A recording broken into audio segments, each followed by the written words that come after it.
Good afternoon बच्चों, कैसे हैं आप सब। So students, today we are going to start the fractional mass of an element. किसी भी एलिमेंट का फ्रैक्शनल मास कैसे कैलकुलेट करेंगे या कोई भी एलिमेंट का फ्रैक्शनल मास कब कैलकुलेट करते हैं, ये आज की वीडियो में हम डिस्कस करने वाले हैं। सो स्टार्ट करते हैं क्लास। बट उससे पहले मैं आपको कुछ बताना चाहता हूं बच्चों। प्रीवियस क्लास में हम आइसोटॉप्स के बारे में डिस्कस कर चुके हैं, तो फ्रैक्शनल मास आइसोटॉप्स से रिलेटेड ही है, इसलिए जस्ट आइसोटॉप्स के बाद हम पढ़ रहे हैं। देन इसके बाद आज ही की क्लास में हम आइसोबार्स के बारे में डिस्कस करेंगे। Okay, so let's start the class. Fractional mass of number of element. So पहले ये बात की जाए बच्चों कि किसी भी एलिमेंट का फ्रैक्शनल मास कब कैलकुलेट करते हैं, तो बहुत ही सिंपल सी चीज है। अगर कोई एलिमेंट के एटम बोले आप, या कोई एलिमेंट अगर आइसोटॉप्स का मिक्सचर है, लेट सपोज ऑक्सीजन है, ऑक्सीजन आइसोटॉप्स होते हैं, कार्बन के आइसोटॉप्स होते हैं, हाइड्रोजन के आइसोटॉप्स होते हैं, बट एलिमेंट एक ही होता है। सो ऐसा कोई एलिमेंट जिसके मिक्सचर हो आइसोटॉप्स, सो क्या कैलकुलेट करते हैं हम उसके लिए फ्रैक्शनल मास नंबर निकालते हैं। वो फ्रैक्शनल मास नंबर निकालते कैसे हैं ये आपको बताते हैं पहले। So first let me right here कि कहां पर हम फ्रैक्शनल मास अप्लाई करेंगे बच्चों, तो ध्यान से लिखना। If an element is a mixture of isotopes, then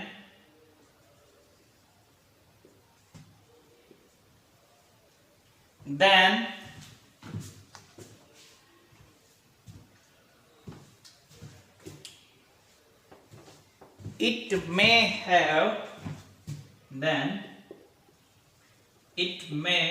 have fractional mass number। Clear है? कोई भी एलिमेंट जो आइसोटॉप्स रखता है, अगर वो है मिक्सचर आइसोटॉप्स का, तो हमें उसके लिए फ्रैक्शनल मास नंबर कैलकुलेट करना होगा। सो बहुत ही प्यारा सा एग्जांपल लेते हैं। Let suppose chlorine isotopic form होते हैं बच्चों। क्लोरीन हैव आइसोट्रोपिक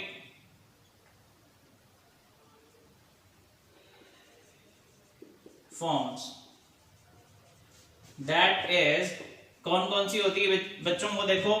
एक होता है क्लोरीन, नीचे 17, मास नंबर होता है 35, एंड एक और होता है क्लोरीन 1737। ठीक है, तो दो क्लोरीन होते हैं विद द रेशो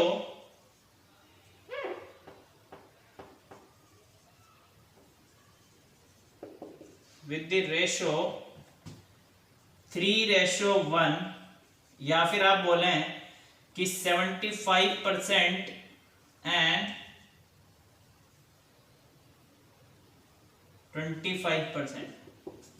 ठीक है, क्लोरीन के आइसोटॉप्स होते हैं दो, क्लोरीन 1735, क्लोरीन 1737, दो आइसोटॉप्स होते हैं। रेशो क्या होता है इन आइसोटॉप्स का बच्चों? 3:1, या फिर आप परसेंटेज में बात करें तो एक होता है 75%, एक होता है 25%।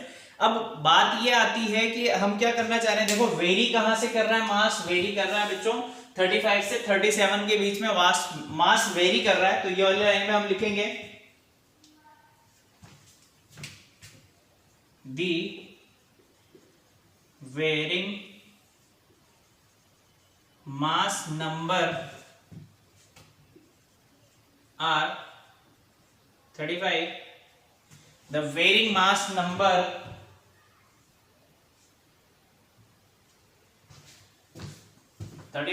and 37 respectively.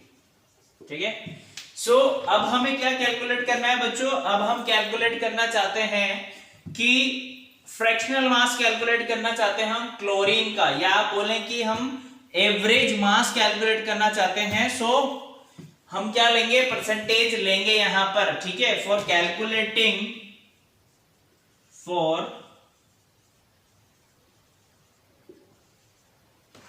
Just a minute.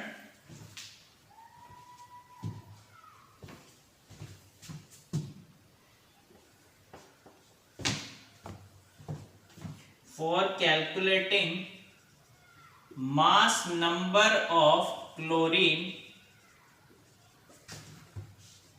Percentage of chlorine are used to calculate average mass number। ठीक है, एवरेज मास नंबर कैलकुलेट करने के लिए हम क्या लेंगे बेटा, हम फॉलो करेंगे इनके परसेंटेज को या फिर रेशियो को भी हम फॉलो कर सकते हैं। तो दो मेथड होते हैं, दोनों ही मेथड मैं आपको बता रहा हूं, ध्यान से देखना, ध्यान से देखना कैसे सॉल्व करते हैं। सबसे पहले हम यहां लिखेंगे आइसोटॉप्स, कौन कौन से हैं, एक है 1735 और एक है हमारे पास 1737। ठीक है, मास नंबर लिख लेते हैं इनका, इसका मास नंबर है 35, इसका ना मास नंबर है 37। बात समझ में आ रही है, क्लियर है सबको, मास नंबर देख लिया हमने। अब बच्चों परसेंटेज देखें आप, इसका कितना दिया हुआ है, एक दिया हुआ 75% और एक दिया है 25%। अब मुझे कैलकुलेट करना है फ्रैक्शनल मास, या आप लिखेंगे एवरेज मास ऑफ क्लोरीन। तो कैसे कैलकुलेट करेंगे, देखो अज्यूम कर लो कि ये x1 है और ये x2 है, ये x1 है ये x2 है, अज्यूम करना है आपको। तो सबसे पहले आप यहां पर लिखेंगे परसेंटेज ऑफ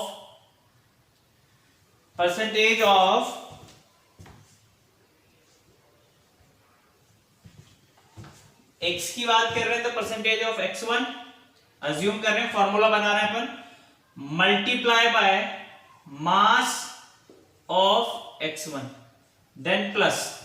ठीक है, आप ऐसे ब्रैकेट में लिख लो, पहले का परसेंटेज, फिर ऐसे, फिर प्लस, देन ये पूरा एक ब्रैकेट है बेटा, है ना, देन दूसरे ब्रैकेट में क्या लिखेंगे हम, ये प्लस सही से लिख लेते हैं एक बार, ये प्लस दोनों के बीच में। ठीक है, यहां पर वापस से दूसरे वाले के लिए परसेंटेज सही से लिख देता हूं एक बार, है ना, सही से लिख देते हैं, देन हम कैलकुलेट करेंगे percentage of x2 multiply by mass of x2। ठीक है, डिवाइडेड बाय 100, क्योंकि टोटल परसेंटेज कितनी होती है 100%। तो कैलकुलेट करते हैं, कुछ नहीं करते, वैल्यू पुट करते हैं बेटा। परसेंटेज ऑफ x1 कितना दिया हुआ है 75%, तो 75 लिखा मैंने यहां पर, इसको मल्टीप्लाई करेंगे बच्चों मास ऑफ x1 यानी 35 प्लस दूसरे का परसेंटेज दिया हुआ है 25 मल्टीप्लाई बाय दूसरे का मास 37 डिवाइडेड बाय 100। अब आप इसे सॉल्व कीजिए तो आपके पास जो आंसर आने वाला है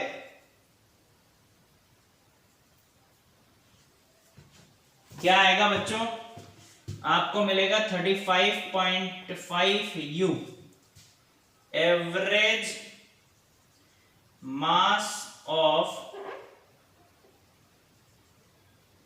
क्लोरीन। एक तो था हमारे पास मेथड ये वाला, एक और मेथड मैं बताता हूं आपको, और करके देखो। अभी तो आपने क्या किया, परसेंटेज यूज किया, अभी आप रेशो भी यूज कर सकते हैं। तो यहां पर लिखेंगे हम average mass of chlorine, direct बता रहा हूं, ध्यान से देखना, पहले वाले का रेशो मल्टीप्लाई बाय पहले वाले का मास। तो पहले वाले का रेशो कितना है बच्चों 3, तो 3 मल्टीप्लाई बाय 35,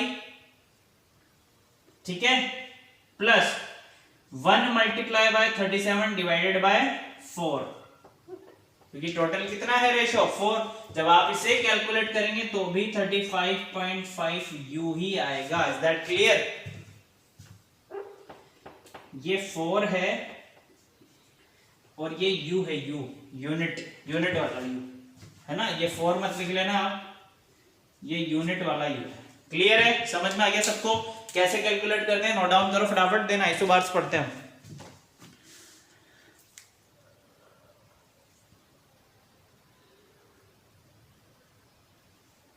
देखो अब आइसोबार्स क्या होता है बेटा, आइसोबार्स पिछली क्लास में हमने देखा था आइसोटोप्स। आइसोटोप्स एक ही एटम, एक ही एलिमेंट के एटम जिनका नंबर ऑफ प्रोटॉन्स तो सेम होता है बट मास नंबर डिफरेंस होता है, या आप कहें सिंपल वर्ड्स में जिनका एटॉमिक नंबर सेम होता है, मास नंबर चेंज होता है। सिंपल वर्ड्स में अगर आइसोबार्स की बात की जाए तो isobars are the atom of different element. अभी एलिमेंट डिफरेंट हो चुका है ना। atoms having different number of protons are the atoms of different element भी आप बोल सकते हैं, ठीक है, क्योंकि अलग अलग एटम के एलिमेंट होते हैं, एलिमेंट के एटम होते हैं। सो जिनका एटॉमिक नंबर तो डिफरेंस होता है बट मास नंबर सेम हो तो उसे हम क्या बोलेंगे, आइसोबार्स बोलेंगे। क्लियर है। एग्जाम्पल को तौर पे देखो, एग्जाम्पल देखना ध्यान से। एक होता है आर्गन, एक होता है calcium. Argon and calcium are the atom of different element, atoms of different element having same atomic number, sorry, having different atomic number, having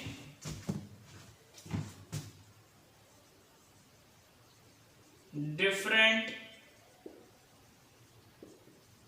atomic number but have same mass number। ठीक है, देखो यहां पर ये है organ हमारे पास। अच्छा table बना लेते हैं अच्छी सी एक, उसी टेबल में हम सारी चीज कैलकुलेट भी करेंगे। यहां पर मैं लिख रहा हूं एलिमेंट, ठीक है, एलिमेंट्स के बाद हम लिखते हैं number of proton, then number of neutron, mass number क्या होगा, देन एटॉमिक नंबर क्या होगा। ठीक है, चलो अब मुझे बताते जाना बेटा एक एक करके आप लोग। अब बात कर रहे हैं अपन ऑर्गन की और कैल्शियम की। तो argon and calcium both are different elements और atom. So number of protons की अगर मैं बात करूं तो जितना एटॉमिक नंबर होगा, इसका एटॉमिक नंबर होता है 18, इसका एटॉमिक नंबर होता है 20। तो जितना जिसका एटॉमिक नंबर उतने ही नंबर ऑफ प्रोटॉन्स। तो नंबर ऑफ प्रोटॉन्स कितने आ जाएंगे, 18 और 20। क्लियर है। अब बच्चों मास नंबर आपको पता है ऑर्गन का होता है 40 और कैल्शियम का भी होता है 40। क्लियर है। That is the very much important point कि दो एटम, दो एलिमेंट हैं, एटम ऑफ डिफरेंट एलिमेंट हैं, that having different atomic number but same mass number. Okay, so अब यहां से नंबर ऑफ न्यूट्रॉन्स आप कैलकुलेट कर सकते हैं। आप इसमें से इसे सब्ट्रैक्ट करेंगे, यानी 40 माइनस 18 जब आप करेंगे तो आपको मिल जाएगा 12। ठीक है, नहीं 22 मिलेगा। ठीक है, और इधर जब आप करोगे तो ये तो 20 मिल ही जाएगा आपको। ठीक है, तो नंबर ऑफ न्यूट्रॉन्स क्या है, डिफरेंट है। या आप बोलेंगे सम ऑफ न्यूक्लियॉन्स क्या है, डिफरेंट है। तो समझ में आ गया आपको, आई होप अच्छे से समझ में आया होगा। आइसोबार्स देखो एक और बार फिर से रिपीट करा देता हूं। आइसोबार्स में एटॉमिक नंबर डिफरेंट होगा, मास नंबर सेम होगा, जबकि आइसोटॉप्स में एटॉमिक नंबर सेम होता है, मास नंबर डिफरेंट होता है। क्लियर है। आई होप आपको बहुत अच्छे से समझ में आया होगा आइसोबार्स और आज का जो क्लास हमने लिया है। ठीक है, नहीं आता है बेटा स्पीड कम करके देखिए, कोई डाउट रहता है तो आप पूछ सकते हैं। Okay, thank you so much, bye.